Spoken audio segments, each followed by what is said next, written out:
the world's greatest conspiracy theory with more than 500,000 websites? At number 1, it's mind control.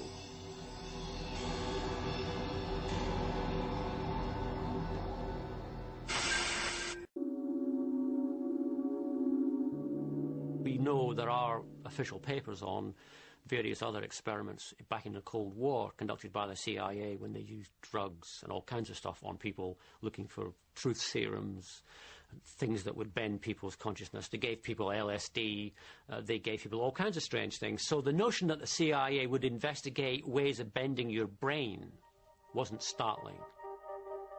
As long ago as the 60s, a scientist named Delgado was able to stop a charging bull in its tracks using a radio-controlled implant in its brain. Anybody can look this up anywhere. I'm not making this up. I found that you don't have to make anything up. Reality is so stunningly bizarre. The American government has experimented on its own people on a number of occasions. If the mind control conspiracy theory doesn't make you paranoid, nothing will. If there's nothing in all this, why did I get a series of anonymous telephone calls at around 4 in the morning, one of which said I should leave the country or be killed because I knew too much? Are they schizophrenic? Are they mentally ill? Are they a little bit too impressionable? Have they seen too many episodes of The X-Files? All of the above. There is a history of, conspiracy, real conspiracy involving the CIA and mind control. That's how bad it's got. We've lost faith in government agencies to such an extent that we now think they're capable of anything, no matter how horrendous. Let's face it, we know enough about governments and their secret servants to know that if they could do this, they would do this. If they could find a way of making us all believing what they say, damn right they're going to pursue it. How do we stop the world of conspiracy from spiraling into madness? I don't find anything impossible. Once you find things impossible, you're editing possibility. I look at information, and if it's compelling, I go with it. If it's not, I don't. It might seem laughably unlikely if it weren't for the fact that mind control technology exists and has been used for years. It's not a theory. It is fact. It went into overdrive after the Korean War, when POWs were returned who had been tortured by the Chinese. They seemed apparently normal and functioned normally, but then it became apparent that they had become Chinese agents, that they had been brainwashed and programmed.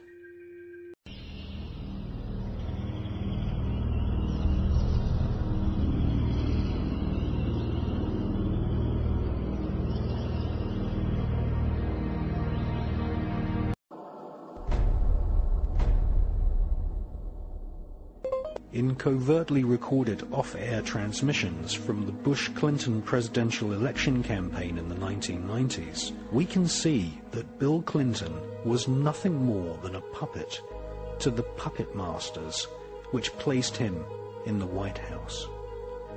Bill Clinton's demeanor seems to be similar to a person who is under a hypnotic trance.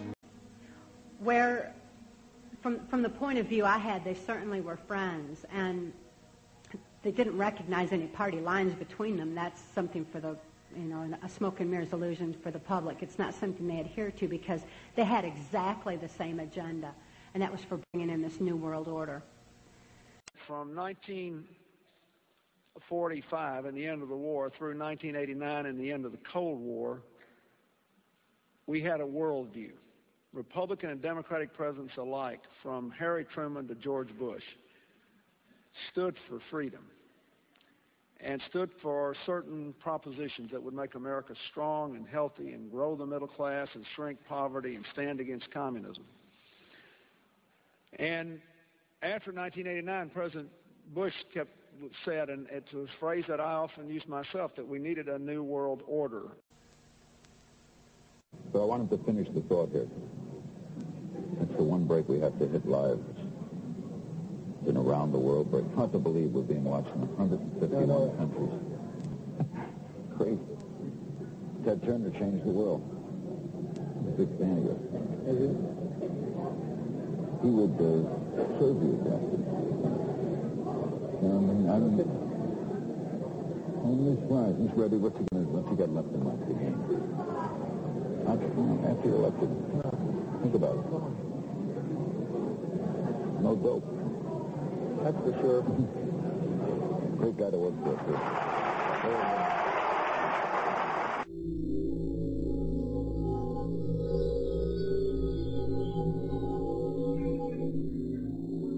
Remember that every single man, woman, and child in the state of South Carolina awakens to a freer, safer world because of George Bush.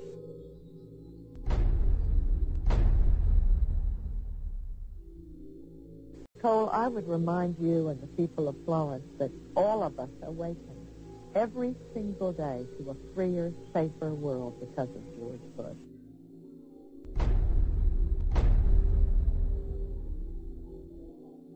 They themselves awaken every single day to a freer, safer world because of George Bush.